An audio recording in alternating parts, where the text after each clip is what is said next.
బర్రెలు చనిపోయినాయి సార్. వాటిని గుర్తించడం లేట్ అయింది. దానికి టైం బౌండ్ ఫిక్స్ చేసి 30 తేదీతో లాస్ట్ డేట్ అని చెప్పి 28, 29 దాకా తుఫాను ఉంది. మా ఏరియాలో హైయెస్ట్ వర్షపాతం కురిసింది. బర్రెలు ఎక్కడ పోయినా తెలియదు. అవి కనుక్కొని మళ్ళీ పోస్ట్ మార్టం చేసి అందరూ పంపించారు. లేట్ అయితే జేడీ గారు 30 తేదీ లాస్ట్ డేట్ అని వెనక్కి పంపించున్నారు. ఇది కరెక్ట్ కాదు సార్.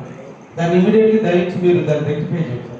మీ దగ్గర ఉంది ఫైల్ భోగోలు మండలం సార్. నా దగ్గర ఫైల్ వచ్చింది, వెనక్కి పంపలేదు సార్. పర్మిషన్ తీసుకొని అది వచ్చిన రైతులు నష్టపోయి 6 బర్రెలు నష్టపోయి 10 లక్షలు నష్టపోయి వాళ్ళ బాధల్లో వచ్చి చెప్పుకుంటే వాళ్ళకి మేము ఫైల్ పంపము, మీరు వాళ్ళకి భయం చెప్తే వాళ్ళకి ఎలా ఉంటుంది? ధైర్యం చెప్పాలి. మీరు భయపెట్టి మీకు కుదరదని చెప్పకూడదు. ఇది ఫైల్ నాకు వస్తుంది, నేను జనరల్ గా తీసుకుంటాను. డేట్ కాకుండా కొంచెం 1 డే ముందు 1 డే తర్వాత కూడా చనిపోయిన వాటిని నేను ఎంచుకుంటాను. మాకు డ్రైనేజ్ ఎక్కువగా ఉన్నందువల్ల వాటర్ 10 రోజులు పడుతుంది. ఇప్పుడు కూడా ఇంకా వాటర్ డ్రైనేజ్ వాటర్ ఉంది. బ్యాక్ వాటర్ సముద్రం బ్యాక్ ఇంకా బర్రెలు కొన్ని కనిపించాలి. అవి దొరికినప్పుడు మీ ఏడీ వాళ్ళు పోస్ట్ మార్టం చేసి డీడీ గారి నుంచి మీకు పంపిస్తే మీరు కన్సిడర్ చేయండి దయచేసి. నేను చేస్తానండి, లిబరల్ గా తీసుకుంటాను.